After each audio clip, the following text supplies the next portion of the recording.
Hello students, I hope कि आप सब स्वस्थ होंगे।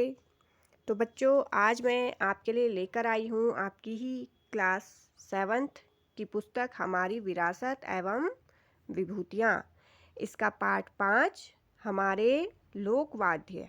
तो आज हम उत्तराखंड के जो भी लोकवाद्य हैं उसके बारे में इस पाठ में अध्ययन करेंगे। और जो भी बच्चे नए हैं वो सबसे पहले मेरे चैनल को सब्सक्राइब कर दीजिए ताकि आपको मेरी आने वाली हर एक वीडियो आसानी से मिल सके। और लाइक करिए, शेयर करिए बेटा, ताकि आपके ही जैसे और बच्चे इस वीडियो को देख सकें और इस वीडियो से वो अपने उत्तराखंड की जो विरासत है, हमारे लोकवाद्य, उसके बारे में जानकारी प्राप्त कर सकें। तो चलिए बच्चों, शुरू करते हैं हमारी आज की ये वीडियो जिसमें पार्ट 5 पढ़ेंगे हम। और लाइक करिए, शेयर करिए। लास्ट में हम इसी पाठ से संबंधित कुछ महत्वपूर्ण प्रश्नों को भी देखेंगे। तो चलिए शुरू करते हैं। सर्दियों का मौसम था। मदन अपने परिवार के साथ गांव आया। तो एक बच्चा है मदन, वो जाड़े के मौसम में अपने परिवार के साथ गांव आया। गांव में नौरते चल रहे थे। नौरते का मतलब नवरात्रियां चल रही थी। ढोल दमाव और रणसिंगे बज रहे थे। चारों ओर उनके ताल और धुनों की गूंज थी। तो नवरात्रियों में अक्सर आपने देखा होगा, आपके भी गांव में ढोल दमाव और रणसिंगे बजाते हैं। तो नवरात्रि में इस तरह से देवताओं का आवाहन किया जाता है, गीत गाए जाते हैं, गाए जा रहे थे। ढोल दमाव के ताल पर देवी देवता नाच रहे थे। उनकी गाथाएं गाई जा रही थी। पूरे गांव में खुशी का माहौल था। ये सब देखकर मदन बहुत खुश हुआ। उसे लग रहा था मानो किसी नई दुनिया में वो पहुंच गया हो। वह कभी ढोल दमाव के ताल सुनता तो कभी उन्हें बजाने वाले और उन पर नाचने वालों को देखता। तो मदन के लिए तो वो चीज़ बहुत ही नई थी। वो बहुत ही ज़्यादा खुश भी हो रहा था उस चीज़ को देखकर। कभी ढोल दमाव को देखता, कभी उसे बजाने वाले को देखता, कभी जो देवता नाच रहे थे उन्हें देखता। अब देखिए बच्चों, यहाँ पर ढोल दमाव ये चीज़ क्या है, इसके बारे में देखेंगे हम।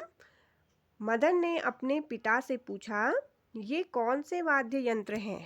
उसने बोला कि पिताजी, ये वाद्य यंत्र जो बजाए जा रहे हैं अभी, ये कौन से वाद्य यंत्र हैं? पिता ने बताया कि ये हमारे परंपरागत वाद्य यंत्र ढोल दमाव व रणसिंगे हैं। हमारे लोक जीवन में इनका बहुत महत्व है। सभी शुभ व मांगलिक कार्यों की शुरुआत इनकी तालों के साथ होती है। तो उन्होंने बोला कि जब भी कोई भी मांगलिक कार्य होता है तो उसकी शुरुआत के लिए इन्हें बजाया जाता है। मेले, थौले, पर्व त्योहार, पूजा पाठ, सभी मौक़ों पर ढोल बजाए जाते हैं। इन्हीं के तालों के साथ कदम ताल करते हुए देव यात्राएं पूरी होती हैं। मंदिरों में भी ढोल बाजों के साथ पूजा होती है। नाचने गाने, आनंद उत्सव मनाने, बधाई देने के लिए इनका भरपूर प्रयोग किया जाता है।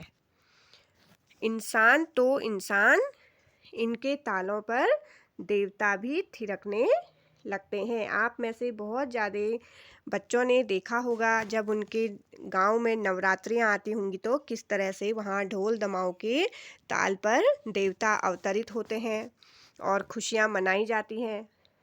ढोल दमाव रणसिंगों के अतिरिक्त हमारे उत्तराखंड में और भी बहुत से परंपरागत वाद्य यंत्र हैं। सबकी अपनी अपनी ताल व धुनें हैं, अपना अपना आनंद है। हुड़की बोल की अलग ही रंगत है। दौर थाली के बिना जागर व घड़ियाले नहीं हो सकते। तो अभी बच्चों, आप इन सभी जो परंपरागत हमारे ये बजाए जाते हैं वाद्य यंत्र, इनके बारे में आगे अभी आप पढ़ेंगे। तो देखिए, इसमें डमरू के बारे में बताया है। मुरली और मूछंग की धुनें मन मोह लेती हैं। कई क्षेत्रों में तो जीवन की अंतिम यात्रा में भी ढोल बाजे बजाने की परंपरा है। यानी वाद्य यंत्र हमारे लोक जीवन में जन्म से मृत्यु तक के संस्कारों में शामिल हैं। इनके बिना हर आयोजन फीका फीका सा लगता है। जनसाधारण सभा संगोष्ठियों व रैलियों में भी इनका भरपूर इस्तेमाल होने लगा है। मदन ने फिर पूछा, पिताजी ये किस चीज़ से बने होते हैं? तो उन्होंने बताया, पिता ने क्या बोला कि ढोल सर्वाधिक प्रचलित वाद्य यंत्र है। यह पीतल, तांबा, चांदी व काष्ठ यानी कि लकड़ी के बने होते हैं। ढोल के दोनों तरफ पूड़ लगे होते हैं। जो ढोल आपने देखा होगा उसके दोनों तरफ एक पूड़ मतलब एक परत जैसी होती है, दोनों तरफ लगी हुई होती है, जिसे पूड़ कहते हैं। पूड़ जानवरों की खाल से बनते हैं। ढोल के साथ दमाऊ का विशेष महत्व है। दमाऊ को ढोल का सहायक वाद्य यंत्र भी कहते हैं। ढोल और दमाऊ प्रायः साथ साथ बजते हैं। दमाऊ भी तांबा, पीतल, चांदी और काष्ठ के बने होते हैं। इनका आकार अर्ध गोलाकार होता है। आपने दमाऊ देखे होंगे जो कि कैसे होते हैं, अर्ध गोलाकार, इस तरह से उनका चित्र होता है, अर्ध गोलाकार होते हैं। और इन्हें भी चमड़े से मढ़ा जाता है। बजाने के लिए लकड़ी की 2 चिकनी पतली डंडियों का प्रयोग इसमें किया जाता है, जिन्हें क्या कहते हैं, लाकुड़ी कहते हैं। जिन डंडियों से दमाऊ को बजाया जाता है उन्हें क्या कहते हैं, लाकुड़ी। दमाऊ के आकार में भिन्नता होती है, कुछ छोटे तथा कुछ बहुत बड़े होते हैं। कई स्थानों पर तो ये अकेले या भंकोर के साथ भी बजाया जाता है। बैदा भी ढोल अथवा ढोलक की तरह ही एक अन्य अवनद्य वाद्य यंत्र है। यह सिर्फ चमोली जिले के पिंडर घाटी में प्रचलित है। इसे देव वाद्य का दर्जा दिया गया है। इनका प्रयोग सिर्फ देवताओं की पूजा, उत्सव, अनुष्ठानों में किया जाता है। तो देखिए, जो बैदा है वो कहाँ पर प्रचलित है? चमोली जिले के पिंडर घाटी में, और इसे देव वाद्य का दर्जा दिया गया है। और ये केवल देवताओं की पूजा, उत्सव, अनुष्ठानों में इसका प्रयोग किया जाता है। अन्य अवसरों पर इसका प्रयोग नहीं किया जाता है। यह किससे बना हुआ है? पीतल का बना हुआ होता है और इसका आकार 2 दमाऊ के बराबर होता है। यह दोनों तरफ से खाल से मढ़ा होता है तथा ढोलक की तरह दोनों हाथों से ये बजाया जाता है। यह प्रायः ढोल दमाऊ के साथ सहवाद्य के रूप में बजाया जाता है। रणसिंगे की तरफ इशारा करते हुए मदन ने कहा, पिताजी अंग्रेजी के एस आकार का जैसा यह कौन सा वाद्य यंत्र है?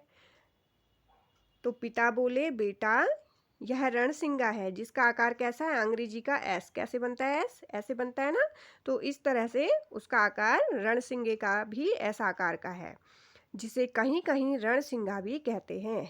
यह सांसों की सहायता से बजाया जाने वाला वाद्य यंत्र है।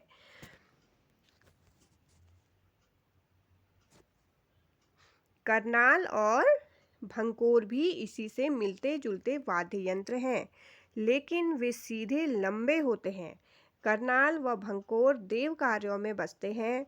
ढोल, दमाऊ और रणसिंगे तीनों जब एक साथ बजते हैं तो एक अलग ही तान इसमें फूट पड़ती है।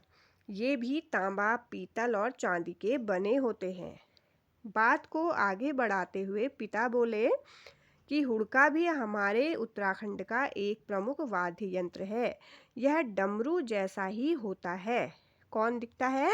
हुड़का। हुड़का किसका जैसा? डमरू। आपने देखा होगा डमरू, तो उसी के आकार का हुड़का भी होता है, लेकिन डमरू से अलग होता है। इसका प्रयोग जागर, गाथा, गीतों, डमरू देखिए छोटे आकार में होता है, हुड़का थोड़ा क्या होता है, बड़े आकार में होता है। झोड़ा, चांचरी, छपेली व भगनोल और जन चेतना गीतों में किया जाता है। डोर थाली हमारे ऐसे लोकवाद्य हैं जिनका प्रयोग जागर व घड़ियालों में किया जाता है। डोर लकड़ी का बना होता है, इस पर जानवरों की खाल की पूड़ चढ़ाई जाती है। थाली कांसे की होती है। डोर की धुन और थाली की टंकार बहुत ही हृदय स्पर्शी होती है। इनके अतिरिक्त नागफनी, मोछंग, मुरली, चिमटा, अलगोजा, सारंगी, इकतारा, दो तारा, झांझ, ढोलक, मंजीरा, घुंघरू, करताल, डफली, कंसेरी, खंजरी, घाड़ा, शंख, घंटा आदि भी अपने उत्तराखंड के प्रमुख लोक वाद्य हैं। जो लोग इन्हें बजाते हैं उन्हें लोक वादक कहा जाता है।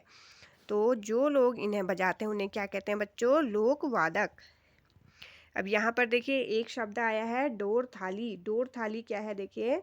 मदन ने फिर पिता से पूछा कि इसके अलावा भी कोई और वाद्य यंत्र है जिसके बारे में आप मुझे बता सकते हैं? उन्होंने क्या बोला? हाँ, मशक बीन।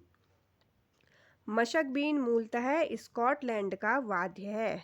बैक पाइप इसका अंग्रेजी नाम है। देखिए बैक पाइप किसे बोला जाता है? मशक बीन को। 14वीं शताब्दी के अंग्रेजी साहित्य में भी इसका जिक्र मिलता है। ब्रिटिश सेना के बैंड में जगह मिलने के बाद सारी दुनिया के फौजी बैंडों में इसको जगह मिली। 1921 से गढ़वाल राइफल में मशक बीन के प्रशिक्षण होने की शुरुआत हुई थी। गढ़वाल राइफल्स और कुमाऊं रेजिमेंट बैंड से ही पहली बार मशक बीन उत्तराखंड पहुंची थी। तो देखिए मशक बीन कब उत्तराखंड पहुंची थी? गढ़वाल राइफल और कुमाऊं रेजिमेंट बैंड, इसमें इसका क्या हुआ था? प्रशिक्षण दिया गया था और यहीं से ये पहली बार उत्तराखंड में इसका प्रचलन शुरू हुआ था।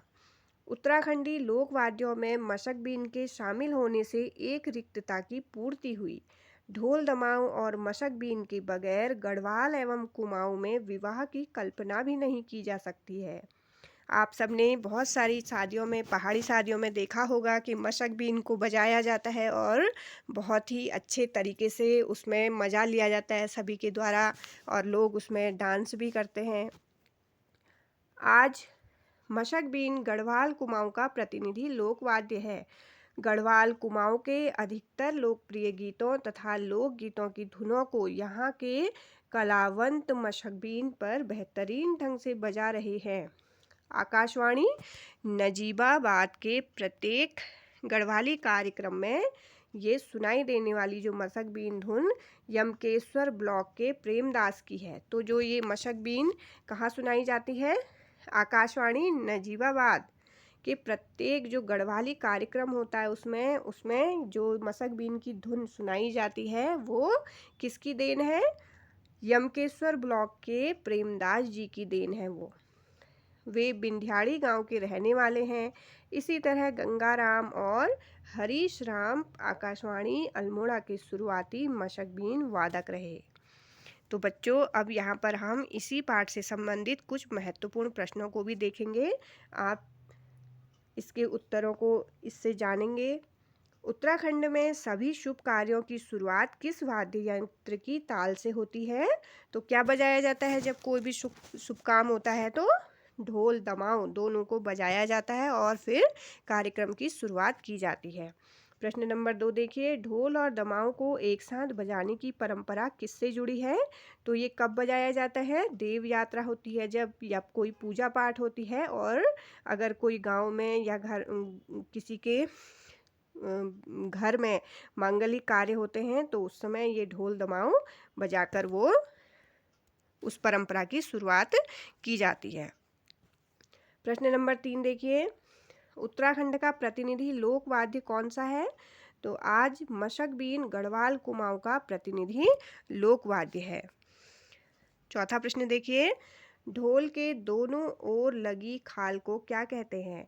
तो जो ढोल होता है, अगर उसके आपने देखा होगा अगल बगल में जिसमें लकड़ी से मारा जाता है और आवाज़ निकलती है तो उसे बोला जाता है पूड़, जो कि जानवरों की खाल से बना हुआ होता है। पांचवा प्रश्न, बैदा वाद्य यंत्र किस घाटी से संबंधित है? ये पिंडर घाटी चमोली से संबंधित है। हुड़का किन लोकगीतों से संबंधित है? तो हुड़का जागर, झोड़ा, चांचड़ी, छपेली, भगनौल इनसे संबंधित है। इन सभी में हुड़का बजाया जाता है। 7वां प्रश्न, डोर थाली का प्रयोग किस लोक परंपरा में होता है? ये जागर और घड़ियाल इसमें इसका प्रयोग किया जाता है। 8वां प्रश्न देखिए, डोर किस सामग्री से बनाया जाता है? तो ये लकड़ी और जानवरों की खाल से बनाया जाता है। 9वां प्रश्न, मोचंग और मुरली किस प्रकार के वाद्य है? तो ये सुसिर वाद्य, सुसिर मतलब जो कि हवा की फूंक से बजाए जाते हैं। आपने मुरली देखी होगी ना, कैसे बजाते हैं? जब उसमें फूंका जाता है और लय से, तो तब उसमें से आवाज़ निकलती है। 10वां प्रश्न देखिए बच्चों, गढ़वाल राइफल्स में मशक बीन का प्रशिक्षण कब प्रारंभ हुआ? ये हुआ था सन 1921 में। 11वां प्रश्न देखिए, उत्तराखंड में मशक बीन आने का प्रमुख माध्यम क्या रहा? ये कहाँ से आया था? देखिए, गढ़वाल राइफल्स और कुमाऊं रेजिमेंट बैंड में इसका प्रशिक्षण दिया था और यहीं से ये फिर हमारे उत्तराखंड में प्रचलित हुआ। 12वां प्रश्न, आकाशवाणी नजीबाबाद में प्रसिद्ध मशक बीन धुन किसने तैयार की थी? तो ये की थी प्रेमदास जी, जो कि यमकेश्वर ब्लॉक के रहे हैं, तो उन्होंने ये सुंदर धुन तैयार की हुई है। 13वां प्रश्न, नौरतों यानी कि नवरात्रियों के समय कौन कौन से वाद्य बज रहे थे उस समय? तो ढोल, दमाऊ और रणसिंगे बज रहे थे। 14वां प्रश्न, ढोल दमाऊ के ताल पर क्या हो रहा था? ढोल दमाऊ के ताल पर देवी देवता नाच रहे थे और उनकी गाथाएं गाई जा रही थी। 15वां प्रश्न देखिए बच्चों, ढोल दमाऊ का लोक जीवन में क्या महत्व है? सभी शुभ और मांगलिक कार्यों, पर्व त्योहारों, पूजा पाठ और देव यात्राओं में इनका प्रयोग होता है। 16वां प्रश्न, ढोल किस प्रकार का वाद्य यंत्र है? तो ये क्या है कि अवनद्ध यानी कि चमड़े से मढ़ा हुआ वाद्य यंत्र होता है ढोल। बहुत ही टाइट इसे किया जाता है। 17वां प्रश्न, ढोल किन किन धातुओं से बनाया जाता है? तो ये पीतल, तांबा, चांदी और काष्ठ मतलब लकड़ी से बनाया जाता है। 18वां प्रश्न देखिए, दमाऊ किसे कहते हैं? दमाऊ ढोल का सहायक वाद्य यंत्र है जो प्रायः ढोल के साथ बजता है। 19वां प्रश्न, दमाऊ का आकार कैसा होता है? आपने देखा होगा दमाऊ का आकार कैसा होता है? अर्ध गोलाकार होता है। ढोल में दोनों तरफ चमड़ा लगाया जाता है या खाल लगाई जाती है जानवर की, लेकिन दमाऊ में केवल एक ही तरफ को खाल लगी होती है, पूरा वो अर्ध गोलाकार होता है। 20वां प्रश्न, दमाऊ बजाने में किसका प्रयोग होता है? दमाऊ बजाने में लकड़ी की पतली डंडियों का प्रयोग होता है, जिन्हें क्या कहते हैं? लाकुड़ी कहते हैं। 21वां प्रश्न देखो बच्चों, वेदा वाद्य यंत्र कहाँ प्रचलित है? तो ये चमोली जिले की पिंडर घाटी में प्रचलित है। 22वां प्रश्न, रणसिंगा किस प्रकार बजाया जाता है? तो रणसिंगा सांसों की सहायता से बजाया जाता है। 23वां प्रश्न देखिए, हुड़का किन गीतों से बजाया जाता है? किन गीतों में बजाया जाता है?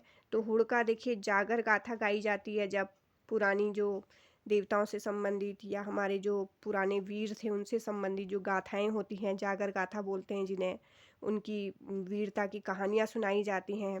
और अगर झोड़ा गाया जाता है या चांचड़ी, छपेली, भगनौल होते हैं जो, और जन चेतना लोगों में विकास के लिए जो जन चेतना है वैसे गीत गाए जाते हैं, तब हुड़के को बजाया जाता है। 24वां प्रश्न देखिए, लोक वाद्य बजाने वालों को क्या कहते हैं? तो उन्हें क्या बोला जाता है? लोक वादक कहा जाता है। तो बच्चों, आज का ये पाठ आपका पूरा हो चुका है।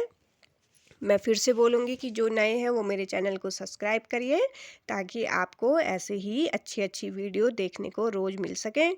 लाइक करिए, शेयर करिए और कमेंट में ज़रूर बताइएगा कि आपने कौन कौन से लोक वाद्य देखे हुए हैं अपने आसपास।